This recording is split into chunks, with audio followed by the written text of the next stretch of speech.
अस्सलाम वालेकुम नाज़रीन, मैं हूं ज़मीर हैदर और आप देख रहे हैं प्रोग्राम पब्लिक पल्स। नाज़रीन, मरियम नवाज साहिबा ने कल दरख्वास्त जमा करवाई इस्लामाबाद हाई कोर्ट में और उस दरख्वास्त के मुतालिक उन्होंने कुछ रोज़ कबल या कोई महीना कबल कहा था कि मैं एक ऐसी दरख्वास्त जमा करवाने जा रही हूं और उसमें ऐसी चीज़ें होंगी जो कि तहलका मचा देंगी और वो पूरे जो केस है एवनफील्ड रेफरेंस का जो केस है उसको बिल्कुल तब्दील करके रख देगा। और हमने जब बड़ी बेचैनी से इंतजार किया और फिर जब हमारे सामने वो एप्लीकेशन जब आई कल हमारे सामने, तो मैंने तकरीबन सारी मतलब वर्ड बाय वर्ड पढ़ी और मैं हैरान हो गया कि उसमें वाकई हैरानी वाली कोई बात नहीं थी और जो बातें उन्होंने मेंशन की उसमें वो पहले आ चुकी हुई थी, लेकिन उन्होंने उसको प्ली बनाया उन्हीं दो वाकयात को, खासतौर पर एक जो कि जस्टिस सदीकी जिनको रिटायर कर दिया गया, जिनके खिलाफ रेफरेंस गया सुप्रीम जुडिशल काउंसिल में, और उनकी जो एक स्पीच थी रावलपिंडी बार काउंसिल में, और उसके बाद का जो उनके बाकायदा डायलॉग जो लिख के इस एप्लीकेशन में लिखे गए हैं कि जनरल फैज जो कि आज कोर कमांडर पेशावर तैनात हो गए हैं, उस वक्त वो डीजीसी आईएसआई थे, और उनके दरमियान और जस्टिस सदीकी के दरमियान जो डायलॉग हुआ वो भी लिखा हुआ था। अब सवाल ये पैदा होता था कि जनाब यही मामला तो सुप्रीम जुडिशल काउंसिल में गया और जब उस वक्त उनसे सबूत मांगे तो शायद यही डायलॉग वहां पे भी प्रोड्यूस किए गए थे जिसको सुप्रीम जुडिशल काउंसिल ने रिजेक्ट कर दिया था और उनसे कहा था कि जनाब ये लिखे हुई चीजें तो नहीं, आप बाकायदा इसका कोई सबूत लेके आए कि ये वाकई जेन्युइन ओरिजिनल डायलॉग हैं। अच्छा चलें, उसके बाद फिर वही एक अरशद मलिक वाली वीडियो की भी कहानी दोबारा एप्लीकेशन में रिपीट की गई और कहा यह जा रहा है कि इन दो एविडेंस की वजह से अब मेरे खिलाफ और मेरे वालिद के खिलाफ जो कि एवनफील्ड रेफरेंस है और जो सजा हुई है उसको खत्म किया जाए।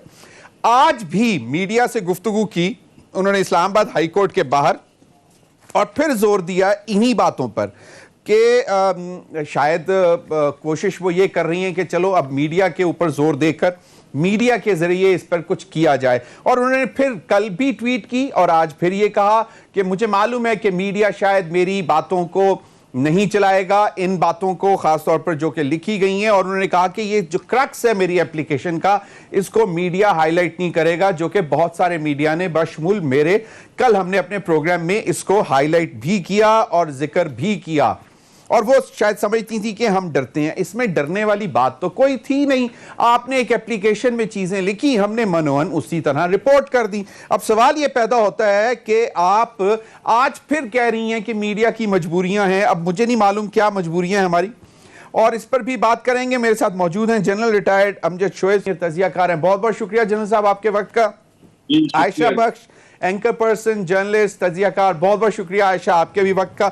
जनरल साहब, आपसे जानना चाहता हूं ये मरियम, चलें पहले जो मरियम से आज एक शॉर्ट क्वेश्चन किया गया वो भी जरा सुन लें, वो जरा सुन लें ताकि फिर मैं चाहूंगा कि आप उस पर भी जरा कमेंट कर दें। ये जरा सुनिएगा जी। जनरल साहब, सवाल सहाफ़ी ने किया कि जी आपकी जमात के बारे में तासुर दिया जाता है कि आप एंटी इस्टेब्लिशमेंट हैं और शहबाज शरीफ साहब प्रो इस्टेब्लिशमेंट हैं।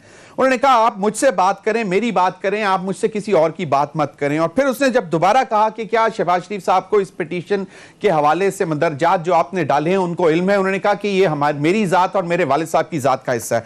इतना जज्बाती होकर उनको ये कहने की क्यों ज़रूरत पेश आई कि जी आप सिर्फ मेरी बात करें? अभी 2 दिन पहले तो आप अपने चचा को मुबारकबाद दे रही थी कि आप ना सिर्फ नेशनल बल्कि इंटरनेशनली सादिक और अमीन करार दे दिए गए हैं। देखिए, ये तकरीबन बात अब खुल चुकी है कि दोनों ही बयानिए पार्टी के अपने हैं और ये पेश करने से घबराते हैं। मियां नवाज शरीफ साहब की एक लास्ट जो वीडियो आई थी उसमें उन्होंने कहा था कि हमारे कुछ मुतालबे हैं, वो अगर मज़ाहमत से माने जाते हैं तो हम मज़ाहमत करेंगे और अगर मुफाहमत से माने जाते हैं तो मुफाहमत कर लेंगे। यानी उन्होंने कहा कि ये दोनों ही चीज़ें हमारी हैं, दोनों रस्ते हमें कबूल हैं और मुतालबे यही हैं कि जनाब मेरी नाअहली ख़त्म करा दें, मरियम को वज़ीर आज़म बना दें। तो ये वो मुतालबे हैं जो कि आम आदमी या अदारा को पूरे नहीं कर सकता। ये तो अदालती काम है, अदालती चीज़ें हैं, लेकिन बारसूरत उससे वादे हो गया था कि दोनों ही मियाँ साहब की मर्जी से दोनों बयानिए चल रहे हैं।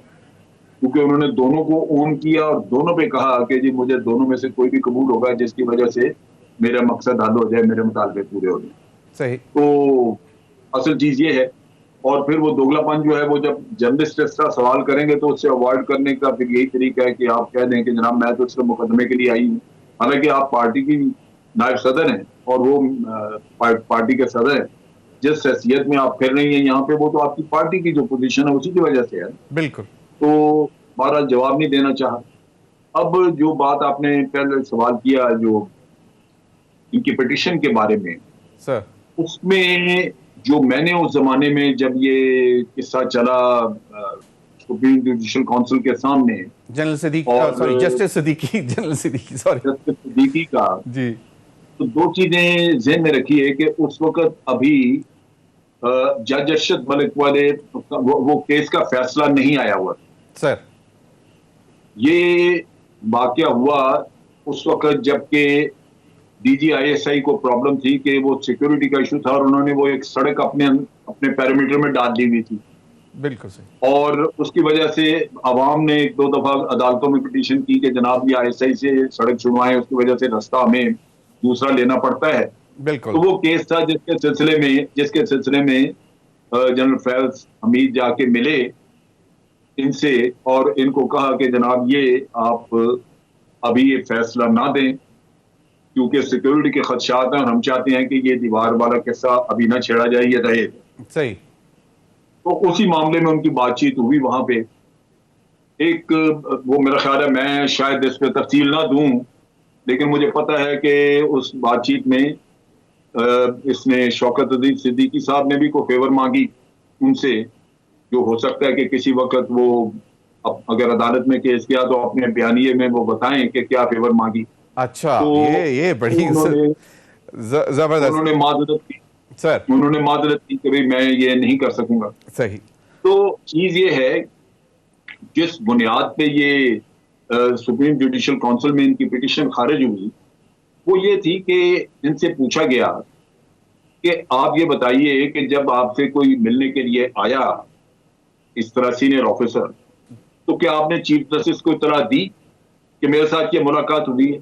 बिल्कुल, ये एग्जैक्टली आई रिमेंबर सर, बिल्कुल यही सवालात थे जिनके जवाबात नहीं थे और इसी वजह से उनकी सारी कंटेंशन जो थी वो रिजेक्ट कर दी गई थी, जहां तक मुझे याद पड़ता है सुप्रीम जुडिशल काउंसिल। मैं एक चीज और यहाँ पे कहना चाहता हूँ कि कंटेंशन जो थी वो जब रिजेक्ट हुई कि जी आपने ना तो उनसे परमिशन ली तकरीर से पहले, ना ही आपने उनको रिपोर्ट किया ये किस्सा, तो फिर मकसद क्या था?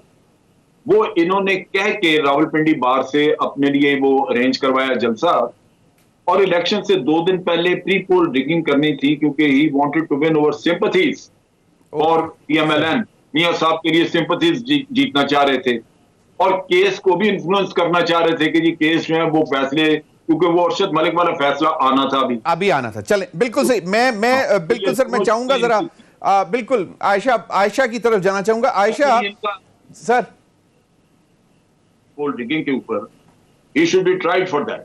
Right sir, right. Ayesha, Mariam Sahiba कहती हैं कि जी ये जमात की बात नहीं है, लेकिन उनके साथ लेफ्ट राइट पे she is flanked by the leaders of PMLN और वो कहती हैं कि ये जमात की बात नहीं है, तो फिर ये एक सियासी जलसा क्यों कर रही हैं? फिर क्यों जो है लोगों को साथ वहां पे लेके जा रही हैं जहां पे सारे बड़े बड़े लीडर्स और उनके उस्ताद परवेज रशीद साहब भी हैं, मरियम औरंगजेब भी है, सारे, तो वो फिर क्यों कहती हैं कि ये जमात की बात नहीं है, ये मेरी पिटीशन है, मेरी एप्लीकेशन है और मेरे वालिद साहब की और मेरी जो है एप्लीकेशन है ये? ज़मीर साहब, जब मरियम ये कहती हैं तो खुलकर और वाज़ेह होकर जो बात जनरल साहब कह रहे थे मैं उसे डिसएग्री करती हूँ कि ये good cop and bad cop है। ये चलता रहा है, माजी में नून लीग शायद ऐसे पहले काम करती रही है, मगर वो नून लीग और थी। अभी जो नून लीग है, जब मरियम ये कहती है तो ये खुलकर मेरे ओपिनियन में एक तकसीम नज़र या बयानिए की डिवाइड दिखती है मरियम नवाज की सोच में और शहबाज शरीफ की सोच में। मरियम जब ये कहती हैं तो वो बताती हैं कि वो क्या सोच रखती हैं, जबकि शहबाज शरीफ और हमजा शहबाज के अगर आप इसी महीने के बयानात उठा लें तो वो बहुत मुख्तलिफ हैं। बात यहाँ तक नहीं है कि बयानिया क्या है, अब बात है कि आगे किसका बयानिया चलेगा या नून लीग को आगे किसने लीड करना है। ये माजी की बात थी कि कभी हम मुफाहिमत से चला लेंगे काम, कभी हम मुजाहिमत से काम चला लेंगे। दो भाई चला रहे थे नून लीग को। अब है विरासत की तकसीम की बात कि आखिर ये मुस्लिम लीग जो कि नवाज शरीफ की मुस्लिम लीग कहलाती है, इसका मुस्तकबिल क्या होगा। नवाज शरीफ, शहबाज शरीफ, दोनों भाइयों की उम्रें, सेहत के तकाजे, सब मामला अल्लाह ताला लंबी जिंदगियां दे, मगर बात कहाँ आती है कि आखिर तो आगे चलना है। सो बात अब वहां तक नहीं रह गई। इन माय ओपिनियन दोनों जानिब खुलकर अपनी अपनी राय का इजहार किया जाता है, हमारे सामने है। इन दोनों शख्सियात के तर्जुमान मुख्तलिफ हैं। अगर इधर से एक बयान आता है तो दूसरी तरफ से बराबर उससे उलट कर बयान आता है। आप मरियम बीबी के बयान उठा लें, फिर हमजा शहबाज साहब के बयान उठा लें, बिल्कुल एक दूसरे को कॉन्ट्राडिक्ट किया जाता है।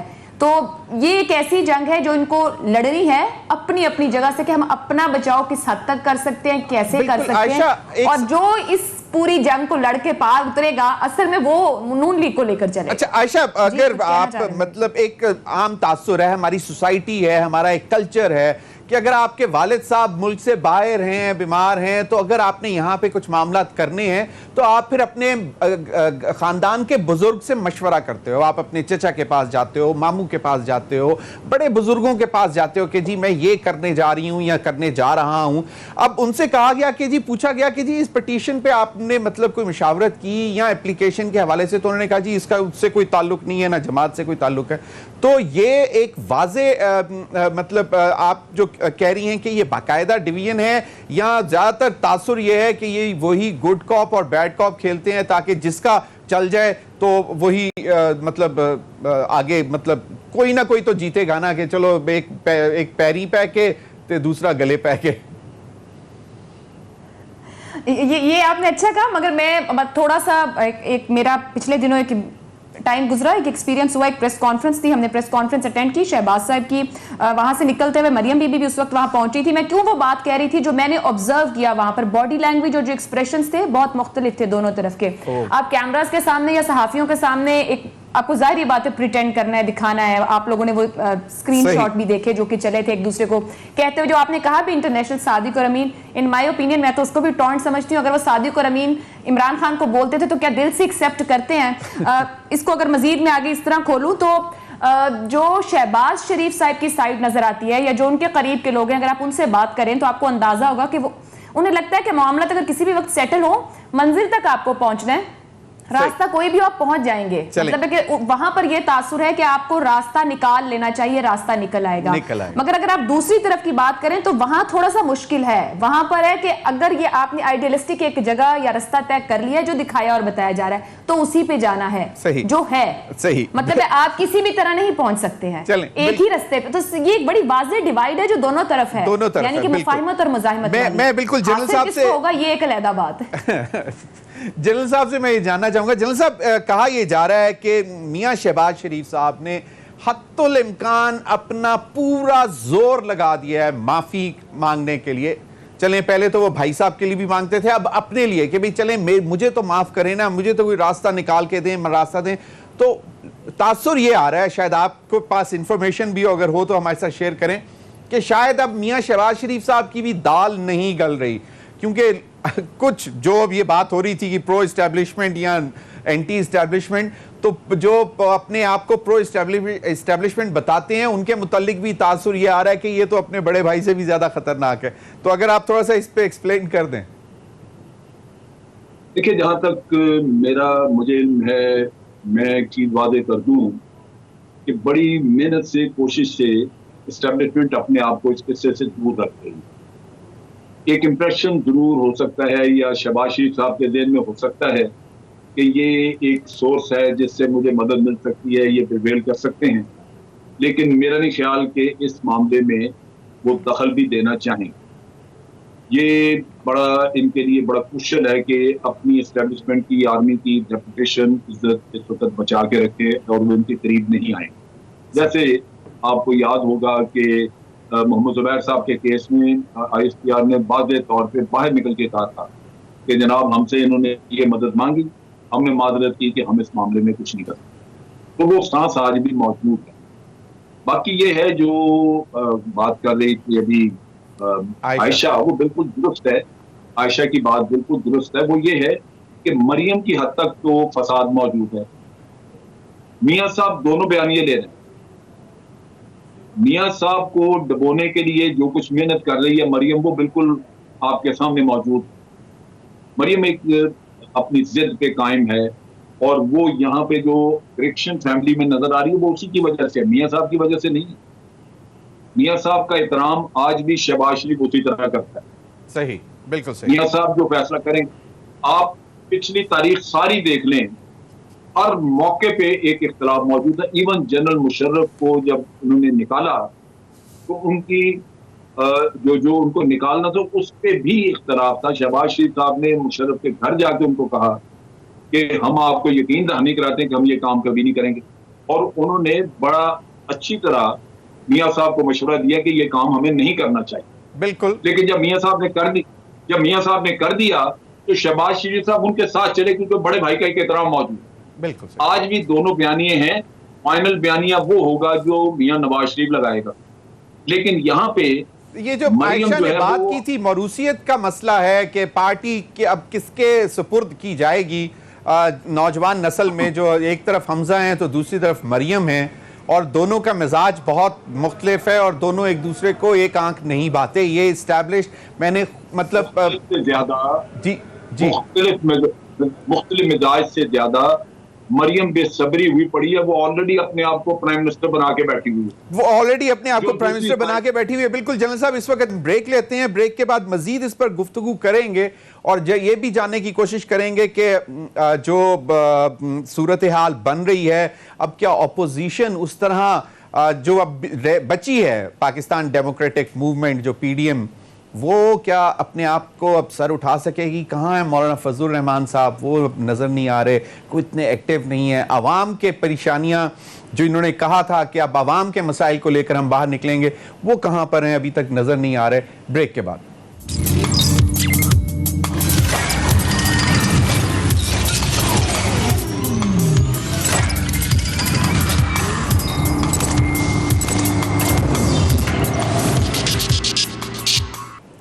वेलकम बैक नाज़रीन। आयशा, मैं एक जो अभी पनामा लीक्स सीज़न 2 आया, जिसको पेंडोरा लीक्स कहा जा रहा है, उसके बाद प्राइम मिनिस्टर ने अपने ही जो उनके नीचे काम करता है प्राइम मिनिस्टर इंस्पेक्शन कमीशन, उसको टास्क दे दिए कि इसको इन्वेस्टिगेट करें। और जब पनामा पेपर्स आए थे तो इमरान खान साहब उस वक्त अपोजिशन में थे, तो वो अदालत में चले गए और वहाँ से JIT बनवा कर निकले। अब मरियम साहिबा भी और दीगर जो अपोजिशन है, उनकी भी यही डिमांड है कि जनाब उस वक्त तो JIT बनवाने में बहुत जल्दी की, इंडिपेंडेंट JIT, और अब ये तो आपका क्या ख्याल है कि ये कुछ निकाल सकेंगे? क्योंकि लेफ्ट राइट पे लोग बैठे हुए हैं प्राइम मिनिस्टर के, या तो वो उनके शौकत खानम के डोनर्स थे जो डोनेशंस देते थे, या फिर पार्टी में खर्चा चलाते थे, उन सब के नाम आए हैं कि उनकी ऑफशोर कंपनीज हैं। तो आपका क्या ख्याल है कि ये शफाफ इसमें कोई निकलेगा कुछ इसमें से, या बस ये भी एक सर्द खाने में चला जाएगा? जमीर साहब, आपके आखिरी सवाल का जवाब पहले कि सर्द खाने में चला जाएगा, कुछ नहीं निकलेगा। लेकिन बाकी पूरी बात का जवाब यह है कि इमरान खान साहब जब ऑपोजिशन में थे तो खुद कहा करते थे कि खेल के उसूल क्या होने चाहिए, बल्कि हुकूमत में भी आकर उन्होंने बाज़ औक़ात ये दावा ज़रूर किया है कि एम्पायर कैसा होना चाहिए, और वो तो हमेशा से खेल को इसी तरह से खेलते हैं। तहरीक इंसाफ के लिए है, शफाफ मामलात होने चाहिए। ये आइडियलिस्टिक अच्छी बातें लगती हैं, नारा लगाने के लिए भी अच्छी लगती हैं, प्रेस कॉन्फ्रेंस और बात करने के लिए भी अच्छी लगती हैं। अगर वाकई बिलीव करते होते इसको, तो उसी तरह के पैरामीटर्स के ऊपर आज हम यहाँ पे कोई ना कोई ऐसी बात सुनते, ना कि इस तरह की जब चेयरमैन नैब का मामला लेकर ऑपोजिशन तनकीद कर रही है, बहुत से सवालात उठाए जा रहे हों, और जब और बहुत से मामला जहाँ खड़े हो कि जो चीज़ सूट करती है उसको गवर्नमेंट ओन कर लेती है, जो सूट नहीं करती है उसके खिलाफ एतराज़ात या उन शख्सियात से एतराज़ात शुरू हो जाते हैं। ये तो गवर्नमेंट को प्रूव करना है, हुकूमत वक्त है कि वो कितना मॉडरेट और इंडिपेंडेंट होकर ग्राउंड रख सकती है किसी भी बात के लिए, लेकिन वो ऐसा दिख नहीं रहा है। अगर इमरान खान ऑपोजिशन में होते तो यकीनन और तरह के उनको खेल के लिए या सियासत के लिए या किसी भी बात के तय होने के लिए उसूल दरकार है। वो हुकूमत में, ये उनका नहीं मामला, ये कोई भी होता, ये नवाज शरीफ भी होते, वो ऑपोजिशन में होते हैं तो और तरह का बयान देंगे, उनको और तरह की चीजें सूट करती होंगी, वो गवर्नमेंट में होंगे तो और तरह का बयान देंगे। हमारे हुक्मरान ऐसे ही हैं। जैसे पनामा में से कुछ नहीं निकला, इतने सब लोगों के नाम थे, लेकिन उस वक्त मामला कुछ और था। जो नून लीग का दावा है कि उनके खिलाफ एक महाज खोला जाना था तो पनामा कामा पे खत्म कर दिया, लेकिन उनको अपने आप को जस्टिफाई करना चाहिए। इस मुल्क के हुक्मरान बनते रहे तो बाहर सब कुछ क्यों, इस मुल्क में क्यों नहीं? यही हालात अब इस गवर्नमेंट के हैं। आप बातें बहुत करते हैं, अभी तो उससे दुगने लोग बस सामने आ गए। मतलब है पाकिस्तान, ये पूरे पेंडोरा पेपर्स को देखें तो 5वां मुल्क बन रहा है। भारत जिसके हर बात में मुकाबला करते हैं, जिसकी आबादी हमसे कई गुना बड़ी है, वो कहीं हमसे पीछे खड़ा हुआ है इस पूरे मामले में। हमारे यहां से गरीब तरीन डेवलपिंग कंट्री, आबादी कहां पे पहाड़ है, 700 से ज्यादा लोगों के नाम आना, लेकिन निकलेगा कुछ नहीं, कुछ भी नहीं होगा। 2-4 नारे, तकरीरें, इस पर उंगली उठा लें, उस पर उंगली उठा लें, क्योंकि हमने तहिया कर लिया कोई मामला हमने शफाफ तरीके से मंतकी अंजाम तक पहुंचाना ही नहीं। वो चाहे एहतसाब का मामला इस मुल्क में, वो चाहे इलेक्शन का मामला इस मुल्क में, चाहे सियासत हो, हमने इदारों को भी रोलते रहना है। यहाँ पे सियासतदानों ने भी यही कुछ मंतकी अंजाम तक कुछ भी शफाफियत से इस मुल्क में पहुंचने वाला नजर नहीं आ रहा। वक्त दरकार है इसके लिए, और वक्त है ना उस अकल का इस्तेमाल है यहाँ।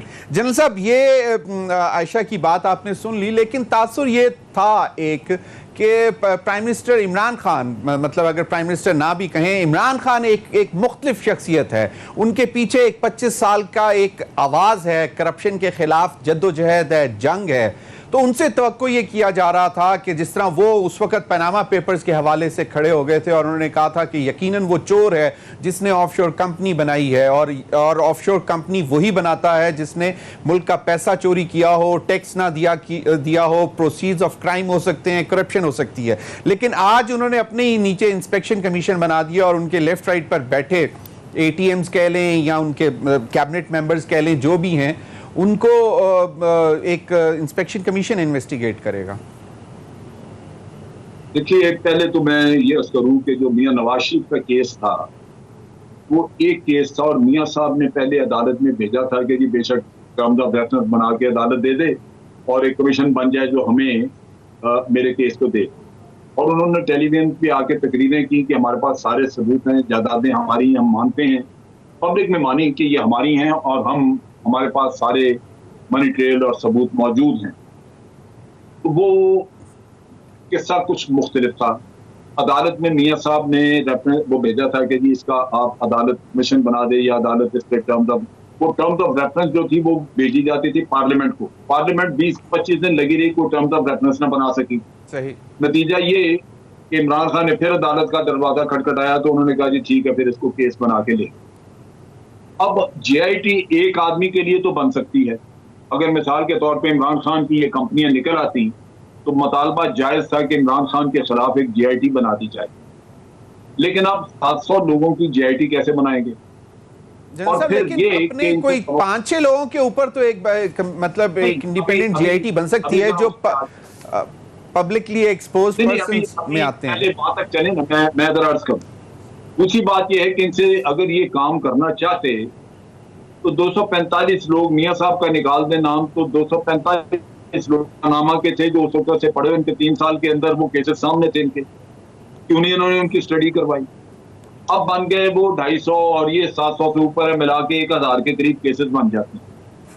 अब इसमें जब आपने ये केसेस सामने आए तो लोगों ने पीटना शुरू कर दिया। कई लोगों ने कहा जी हमारी तो कंपनी कोई नहीं।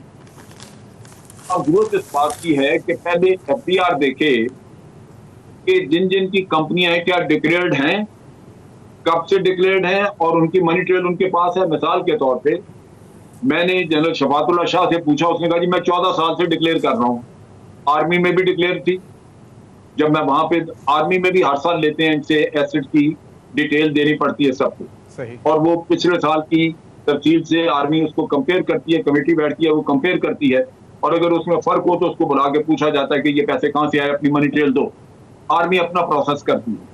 उन्होंने कहा जी मैंने आर्मी में भी ये भुगता और फिर मैंने FBR को 14 साल से डिक्लेयर कर रहा हूँ, तो मेरी अगर कंपनी है तो मैं मुकरता नहीं, मैं मानता हूँ मेरी है, मेरे FBR से चेक कर लें, मनी ट्रेल भी उधर है। सही। अब चीज ये है कि अगर इस तरह के केसेस हैं तो वो तो आपको शिफ्ट करके निकालने पड़ेंगे। FBR डिक्लेयर करेगा कि जी ये क्लियर। जनरल साहब, लेकिन जिनके क्लियर नहीं, जो कैबिनेट में बैठे हुए हैं, कम से कम उनके हवाले से तो आपको चले मॉरल क्वेश्चन जो रेज हम कर रहे थे कि जी मॉरली तो अभी फौरी तौर पर इमरान खान को चाहिए था कि उनको कहते कि भाई आप जरा कैबिनेट से बाहर हो जाएं, और जब तक ये जी मैं आप इस बात से 100% इत्तेफाक करता हूं कि अगर इमरान खान ने ये प्रोसेस चलानी है तो सबसे पहले तो अपनी कैबिनेट को साफ करने, क्योंकि अगर एक दफा कैबिनेट का ये वादे हो जाए कि उनमें कोई क्रिमिनल एक्टिविटी किसी ने नहीं की, करप्शन नहीं हुई और सारे क्लियर हैं, तो बड़ी अच्छी बात है।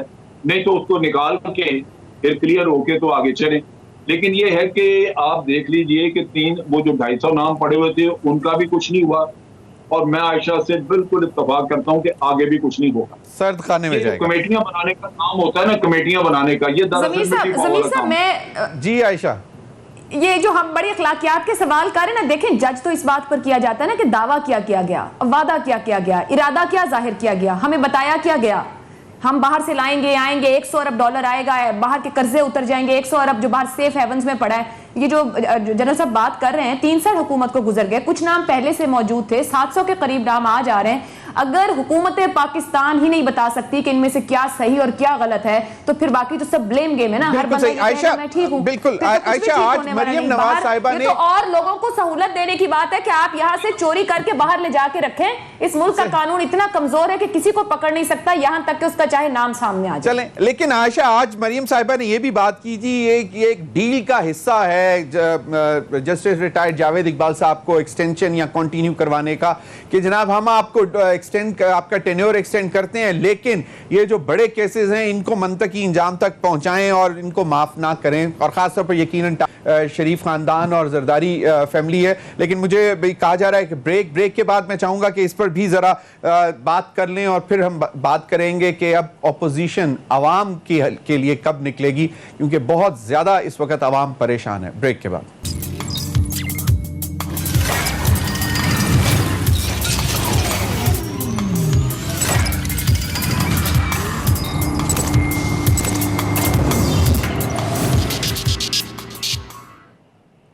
Welcome back. आयशा, जिस तरह ब्रेक पे जाने से पहले मैं आपसे बात कर रहा था और मैं कह रहा था कि ये जो मरियम साहिबा ने कहा है कि चेयरमैन नैब को कंटिन्यू करवाना इस वक्त जो इनकम्बेंट है उसके पीछे कोई डील है, और डील का मतलब ये है कि जो इनको टारगेट किया जाए शरीफ खानदान को या जो बड़े केसेस हैं जरदारी फैमिली के और मतलब ऑपोजिशन के ऊपर।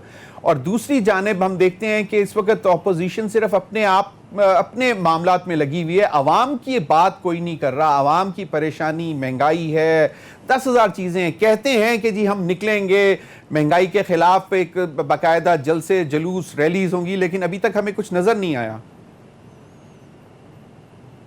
जमीर साहब, चेयरमैन नैब के मामले की बात करें ना, तो ये नून लीग को देखे कभी कभार के नून लीग और पीपल्स पार्टी के लगाए हुए चेयरमैन नैब हैं, ये बयान की हद तक बयान देते हैं। अगर इनको अभी प्रॉब्लम फील हो रही है, इनको लग रहा है कि ये ठीक नहीं है, एक्सटेंशन नहीं होनी चाहिए या इनको नहीं मजीद इस सीट पर रहना चाहिए, तो कोर्ट क्यों नहीं चले जाते?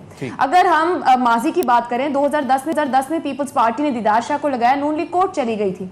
अभी पीपल्स पार्टी इरादा जाहिर कर रही है कि हम चैलेंज करेंगे। नून लीग की कोई स्ट्रेटेजी नहीं है किसी चीज को लेके।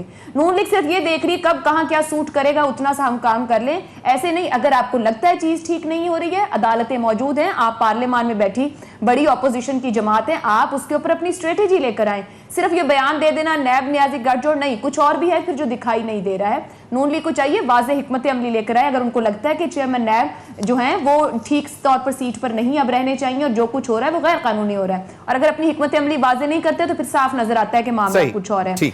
हुकूमत की तरफ से अभी अगर अवाम की बात की जाए, हुकूमत और अपोजिशन मिलकर आपस में सिर्फ सींग फंसाए हुए हैं, अवाम की नहीं परवाह।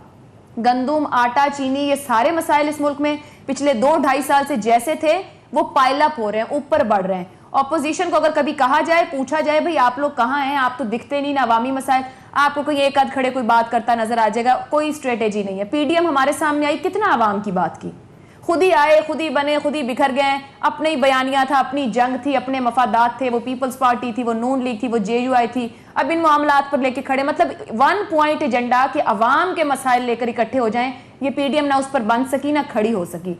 सो ऑपोजिशन के पास अवाम के साथ कनेक्ट करने को भी इस वक्त कुछ नहीं है, और अवाम भी इस ऑपोजिशन को सीरियस लेने को अब तैयार नहीं। जहां अवाम पहुंच गए, उनकी जेब पर जो बोझ बढ़ रहा है हर गुजरते दिन के साथ, कोई भी मामला हो, रोजमर्रा हो या रोजमर्रा के बिल हैं अवाम के, यहां तक कि अद्वियात का मामला है, लोग इतने परेशान और तंग हैं कि खून पसीना अवाम का सिर्फ बह रहा है, पहुंच कुछ नहीं रहा, रिलीफ एक आने का अवाम को नहीं है।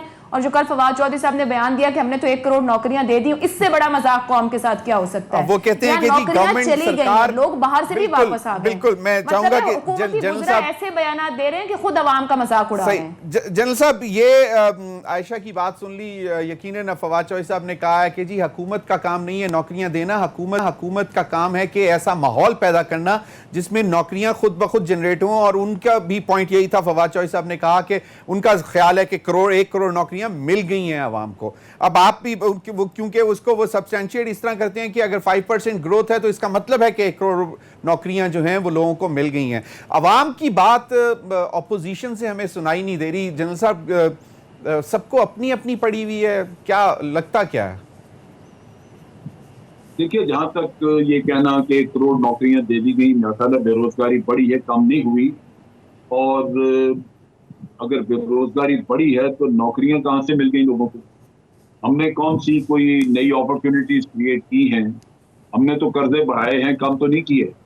हमारी कोई एक्सपोर्ट्स नहीं बढ़ी जिससे हम ये कहें कि नई इंडस्ट्रीज कायम हो गई और चली और जिसकी वजह से अब आपको जॉब मिल रहे हैं।